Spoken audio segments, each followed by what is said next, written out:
Komandan Operasi Karhutla Sumsel, Brigjen TNI Jauhari Agus Suraji menegaskan, Satgas sudah melakukan sosialisasi secara masif terkait larangan membakar untuk pembukaan lahan, terutama saat musim kemarau.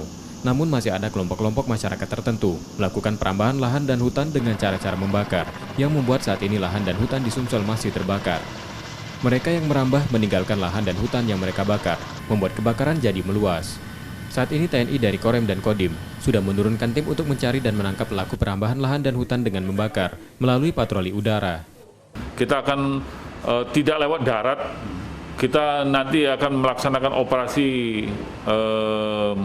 langsung lewat udara gitu, langsung lewat udara supaya bisa kita tangkap orang-orang yang tidak bertanggung jawab itu untuk membakar atau bahkan merambah hutan kita, hutan lindung kita.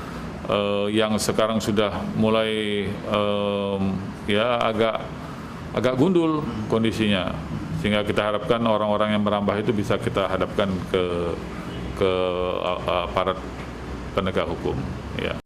Kebakaran lahan dan hutan yang mulai terjadi di Sumsel sudah dapat segera dipadamkan di sejumlah titik api yang ada dengan menurunkan kekuatan darat dan udara, ditambah lagi cuaca yang saat ini masih turun hujan, membuat kebakaran tak meluas. Tim Liputan Kompas TV, Palembang.